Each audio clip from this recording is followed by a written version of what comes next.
cigarette. Ready? Beep.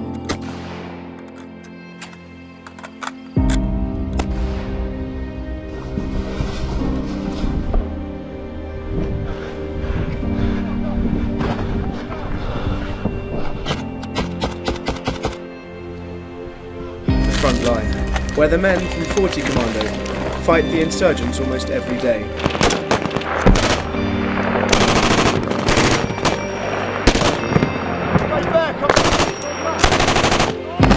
See the green door? Yeah. Point me up from the green door!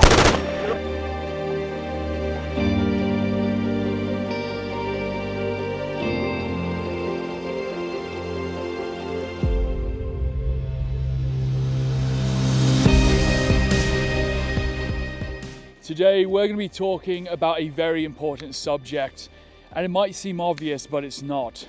We're going to be talking about these magazines, in particular AR-15 magazines. So with that, what's the history? What do you need to know? Which ones should you buy? Why does it matter? And what are the myths? So with that, let's get into it. Now, magazines are one of those topics, if you don't shoot often, you might think it's as simple as choosing the color that you want. But if you plan to actually put these through their paces and you shoot a lot, it's gonna matter which one you go for. So let's go over to the truck bed, lay these out and talk about them. So here we've got a selection of magazines that I personally use and I've laid out for us here.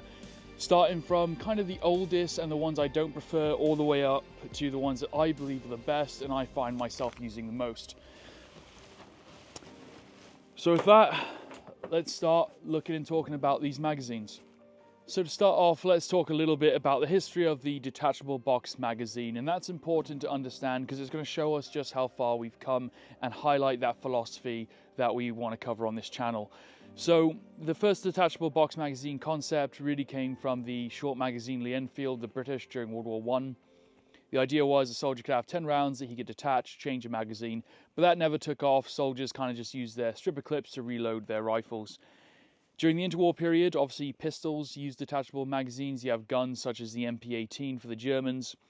And then after the war, World War I, we start to see designs coming out that do incorporate a detachable box magazine, albeit most of the major powers during the Second World War went into combat with rifles that used internal magazines utilizing stripper clips.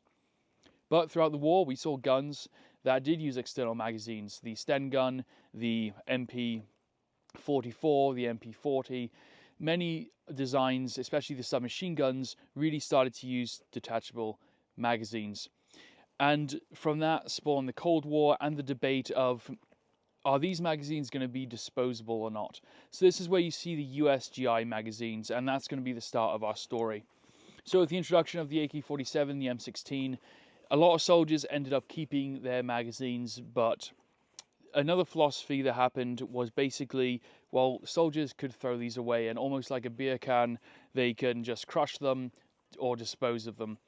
But what ended up happening was soldiers ended up keeping them because who likes to litter? But that's important because our early magazines that we're going to see, especially this one, this is an original British Radway Green magazine for the SA-80A1, and the M16 early magazines, the early Armalite magazines, because they were designed to be disposable, they were very thin and flimsy. So our first magazine is going to be this one, and it's going to represent that very early magazine. Again, it's a 30 round magazine, but it's got very flimsy spot welds. It's made out of aluminium. It's extremely thin, again designed to be crushed, to the point that you can actually squeeze these and stop the feeding. So a lot of very early magazines aren't good at all. They're very flimsy, they're very unreliable, and that's because at the time the philosophy was that they were disposable. Now when we went into the Gulf War and Iraq, we realized that these were absolutely terrible. Britain went to H&K, the US military bumped up their magazines to the US GI magazine. And remember, at the time we're using commonly NATO M193 ball ammunition, and that's going to come in later. But we realized soldiers weren't getting rid of their magazines, so we decided to bump them up, make them a lot more structurally sound. And then we get into our next type, which is our US GI magazine. So our US GI magazine is very interesting, because the USGI magazine is really the start of the perfecting of a non-disposable magazine. It's still made of aluminium, but they've bumped up the thickness. They've also used deeper penetration spot welding and tabs to make them very secure. The ones I have here, this is a Brownell's copy, an old one, and then this is an OK Industries US military contract magazine. The British went to H&K and they used the HK High Reliability magazine. So if you're looking for mags, the first thing I suggest is if you can get a more modern GI magazine, that will be more than fine. They're cheap, they're very plentiful, but make sure that they have some upgrades done to them that we'll talk about. Because although these USGI magazines originally bumped up the body and the strength of these, what they didn't do is they didn't upgrade the springs and they didn't upgrade the followers. Because when we went into Iraq and Afghanistan and we started to see more full auto, basically what was happening was the magazines couldn't keep up, and although the bodies were upgraded from the original disposable magazines, the followers were struggling, the springs were struggling. So then we saw almost a second generation of GI magazine where we have what's called an anti-tilt follower and a upgraded high power spring. And those problems were happening because of two reasons. One, we were doing more urban combat, again that full auto fire, but more so is we changed rounds. So we were using a little bit heavier, a M193, an M855 green tip ammunition, and for some units on DMRs they were using as heavy as a 77 grain. That's important because the bullet is going to want to nose down like so inside the magazine, and it's going to cause feeding issues. You also saw upgrades on the M4 feed ramps, but all this to say is that if you're going to go with these GI magazines, just be aware that they've got to have an anti-tilt follower. For US magazines, this is indicated by a green follower, and it's got to have the upgraded spring. Now, you can buy upgraded springs and followers from manufacturers today, so if you are going to go with these USGI mags, if you are going to use them for serious use, just make sure that they are upgraded and new. But the USGI mag has to be my first choice, and honestly I use these quite often, especially for training. They're cheap, they're plentiful, I can throw them around, and quite honestly when you put some tape on there, it just looks awesome, and I love the grey magazine look. So now that the US government has figured out how to make pretty good and pretty decent magazines, the private industry stepped in. So a company called Magpul, which was seeing US military troops struggle with getting magazines because of high pouches, there was no open cuts like we have today, and Rangers doing a mod with paracord and tape to pull their magazines out, a company called Magpul stepped in, and they made the Magpul product. And what that did was it was a rubber band that allowed you to pull your magazines out of your pouches. But they went one step further and they saw the evolution of magazines. We've gone from steel and aluminium thin disposable magazines to now steel and robust magazines. But in the early 2000s, something was happening, and that was a lot with carbon fiber and polyurethane technology and plastic technology. So Magpul steps in and they make their first generation Magpuls. Right here we've got an EMAG used by the British forces, and they were the first guys to use polymer. So polymer is a huge debate. Polymer or aluminium metal magazines, we'll get into that. But Magpul coming onto the market really changed the game, and these are my next favorite types of magazines, are going to be the Magpuls.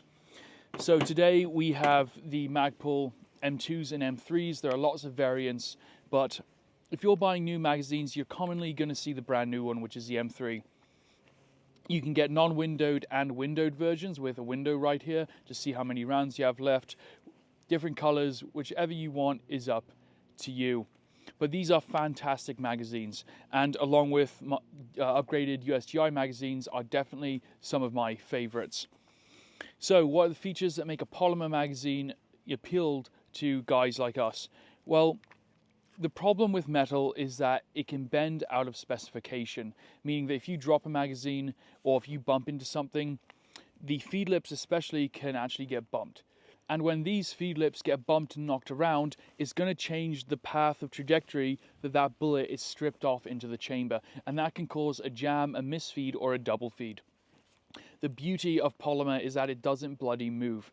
And with polymer being pretty good with hot weather, cold temperature, and different conditions, what it means is the specification of these feed lips stays the same. So you can knock these about, you can hit the bottom of them, and a round isn't going to fly out. Compared to an older magazine like this one, you can see a round just flew out of there, and you also have the rounds tilting down. And that's because of that thin body, that unreliable. But you're not going to get that with a polymer magazine.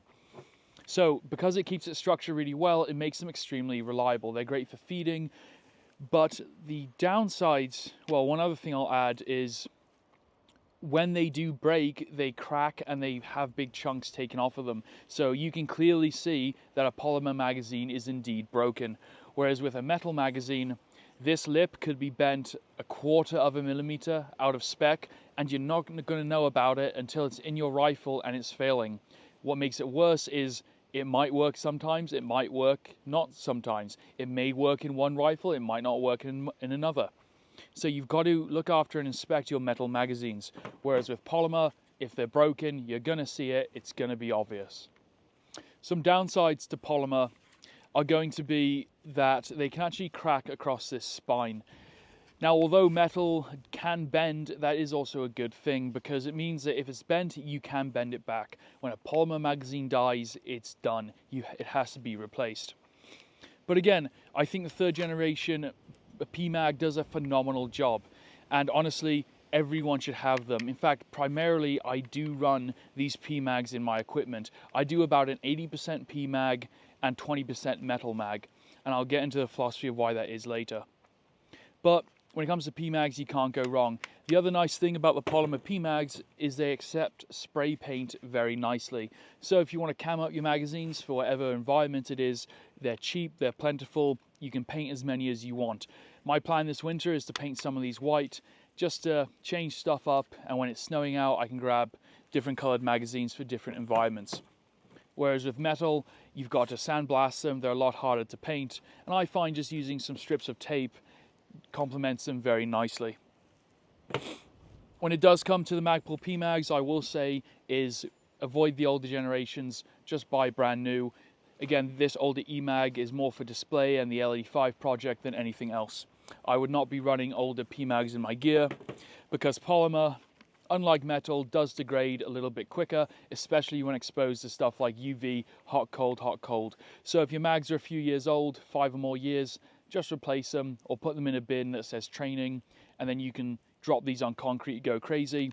But the magazines in your go to war equipment, if it will, are going to be nice and fresh. So moving on from the workhorse, that's the Magpul PMag, is going to get into what I like to call upgraded GI mags. So my first favorite one is going to be these by Duramag. These are US GI magazines, but Duramag has upped the material. They've used tabbing and seam welding. They've really upped the manufacturing process on these magazines. You can see that there's a set right there to align everything beautifully. They're a little bit tougher. I've dropped these. They make steel ones. They make steel ones. They make aluminum ones. And they are just awesome. They're made in the USA and they do a really good job. So when you buy old GI mags, you're already getting something that's kind of beat up. But if you want brand new, by far, in my opinion, the Duramag is the way to go for steel magazines. I have had these bent and I've had to retire one so far, but they do a lovely job and they're priced around about the same as a new PMag, if not a few dollars more. But again, if you don't trust the, digging in the bin and trying to find reliable GI mags, and you don't want to replace the springs, you don't want to replace the followers, you just want to buy a metal magazine that's new. Personally, I don't think anything beats Duramag. I've never had one of these fail or jam, and I'm very, very impressed with how they work and what they've done for me. Again, you can see here with the paint, it doesn't take it as well as a PMag, but I painted this one nutmeg just to get some, some different vibes playing around with paint. But obviously the classic tape is a go-to look. These come in a variety of colors, so pick whatever works for you. Moving on from this is going to be the OK Industries SureFeed. This is another iteration of the GI magazine. Unfortunately, these are discontinued. These are by far one of my favorite magazines, and it sucks that you can't find them, and when you do, they're $60 plus, which is still cheaper than a HK magazine. HK magazine will run you anywhere from 80 to 100, but these are awesome. These OK Industries, they had tons of government contracts. This one here is actually a GI OK Industries, and I absolutely love the dimpling on the magazine. I just think it looks awesome. It's an absolute vibe. I love the color. I love just everything about it. I've got a few more of these brand new that I don't want to crack open yet, but these are just great. And these are better than the Duramags. So I don't know why they discontinued them, but Duramags are the best option you can buy now. Again, P-Mags I love for my 80% of my kit. But if you can get your hands on some OK Industries mags, these are the gold standard. They made mags for the US government for a very long time, and this color is just absolutely beautiful. So now that we've gone over the evolution of magazines, we're here now. We've got Magpul making an absolutely excellent product. You've got iterations of new made GI magazines in different styles. We then get into the modern magazines and where the future of mags are going. In many ways, I don't see much changing from the full polymer and full metal magazines. The manufacturing processes are really good on those. But you've got some companies out there that are changing the game. The biggest one is going to be Lancer. I do not own a Lancer magazine. I've shot with them plenty, and all they are is a P-mag, and they have a metal upper. Now, the idea of this is that you get good metal reliable feeding. Inside our weapon, we have bolts that are metal. They scrape across everything, and these Magpul lips can get worn. With a metal feed lip, you don't get that problem. So Lancer magazine is basically taking the body or polymer of a P-mag, so you've got that reduced weight, you've got that rigidity, and they've given it a metal upper for that reliability factor. I've heard some problems with Lancer. They've been coming off, like detaching. Again, I don't own one for that reason. I like it to be one or the other personally. I want it to be one solid material. Being someone who's, a lot of you guys know, engineering LED5 right now, engineering products, you really get to learn that you don't want to directly attach materials. It's just not the way to do it, and there's definitely a better way to engineer that. But Lancer is one of the hybrid options. One of the other options is, and something that I'm very impressed by, is going to be from KCI. Now, I'm going to preface by saying that these magazines were sent to me, and I was kind of on the fence about accepting them because, quite honestly, I've been really happy with the P-Mag. I've been very happy with the Duramags and the Sure Feeds, and I was like, why do I need another magazine? I don't see the point in hybrid mags. But I had my mate at KCI. He sent me some mags, and honestly, I wouldn't look back. I am very, very impressed. So I'm saying this because I've ran these mags hard. Again, I was really skeptical and on the fence about it, but I'm really impressed with what KCI has done. And honestly, these are quickly becoming some of my favorite mags for certain times. So I want to go ahead and talk a little bit about these. So let's talk a little bit about the KCI magazines. Now, I will preface by saying that I was sent these, and at first I was a little bit hesitant, if I'm being honest. I thought I had all my bases covered with my P-Mags and my GI mags, and honestly the Lancers never interested me. The idea of a hybrid magazine just never appealed. But I'm glad I said yes, because I've been really impressed with these magazines. I've been running them hard for a few months now, and they've done really well. So I want to talk a little bit about the features that KCI has done and that I've honestly, again, been quite impressed with. So first thing is, KCI has successfully combined the benefits of a polymer magazine, which is the lightweight, the rigidity, with the benefits of a metal magazine, which is reliable feeding, and the metal uppers. Again, we've got bolts, we've got things scraping back and forth, and they've combined the two. And again, going back to the Lancer mags, nothing against those, but they're separate components, so they split and they come off. What KCI has done is they've internally integrated a feed lip system into the polymer. And so you've got metal, and you've got polymer either side. So you've got a completely polymer magazine with the metal feed lip system providing that rigidity and benefits of feeding that a metal magazine gives you. And that's really, really impressive because, again, you get the best of both worlds. Another thing is that it's see-through. And this is great. I've been using this actually a lot for like teaching people and training, because honestly, you can get pretty good at like guessing the weight of a magazine. You can press down, see how many rounds you have. But I've never been a fan of translucent magazines until now, and I can really see the benefits. The feed windows, they only give you so much. To be able to see the full thing, these are really, really great. And I've been really enjoying them on the range as a range training tool. But getting to know them, seeing how reliable they are, I'm really impressed with them, and honestly might start keeping some in my equipment. The other thing that KCI's done is they use the really nice, it's polycarbonate material, whereas this is just polymer. And the benefits of that is this does better in the heat, it does better in the cold, it's more durable, and it's more impact resistant.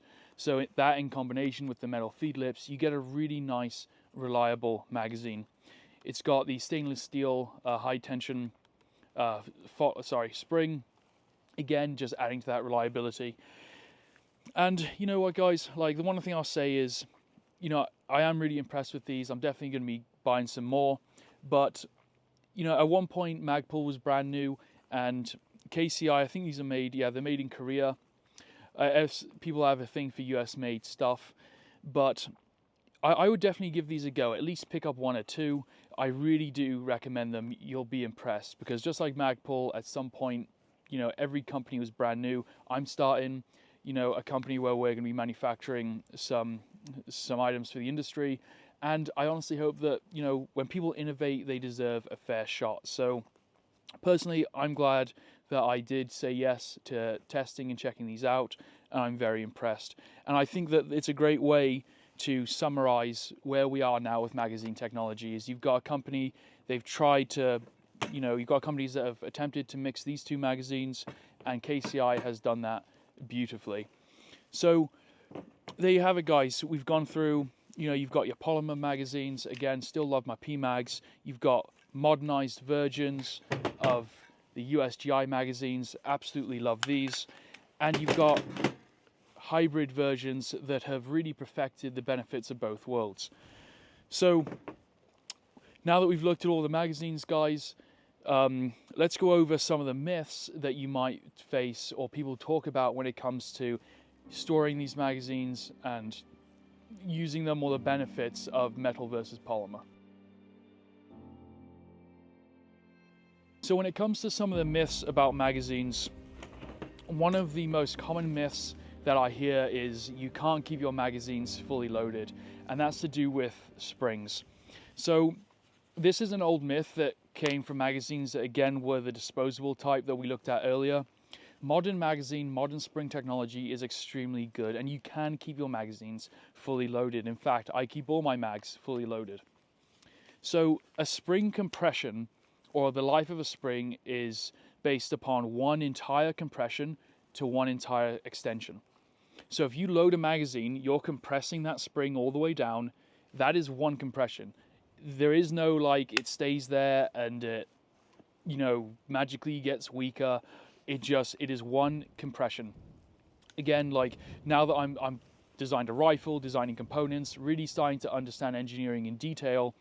When it comes to spring technology, guys, you can keep these loaded, and you can compress them, and it will not have an effect on the lifetime of the spring.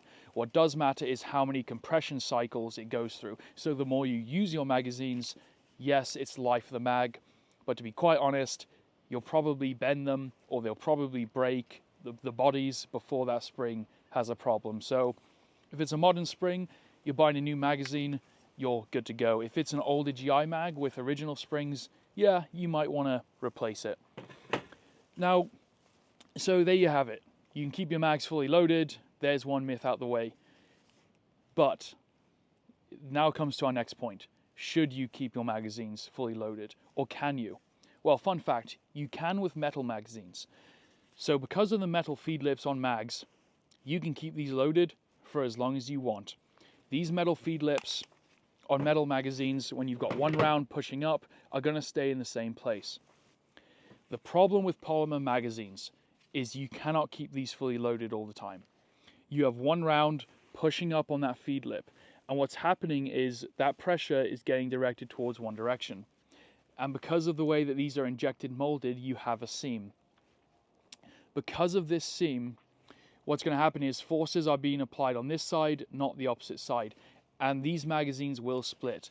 This is a known problem with Magpul magazines. And Magpuls will actually come with this little clip system that clips over and ever so slightly presses down on that round, relieving pressure off of the feed lips and putting it onto the body of the magazine where it belongs. So that is one big downside, is you cannot keep your PMags fully loaded. The spring is fine, but you're risking splitting those feed lips. And again, unlike a metal magazine, which you can kind of bend with a multi-tool and fix, once a polymer magazine breaks, it's broken. And again, Magpul literally makes a product to remedy this, so that's not a myth. Now, that's why I like the KCIs, coming back to these, because it's got an integrated, this metal goes all the way around, which means that those lips aren't splitting, which means you can keep these fully loaded. Again, the benefits of a polymer magazine: good quality spring, you can keep it fully loaded, you get one compression, you're not going to get the PMag problem. Great design. Other common questions: how much ammo should you carry? So personally, I carry 8 magazines and then anywhere from 6 to 8 mags in my pack. If I've got my combat webbing, I'll carry 12 magazines and then another 6 in my equipment. More ammo, the better. Should you carry it loose? Should you carry it within mags? All I'll say is, if you need it, you wish it was in magazines. So, guys, there's some myths. I hope that helps you choose a magazine. I hope that helps you think about how maybe you're storing your ammunition or your magazines, and all the different options that we have in the modern day.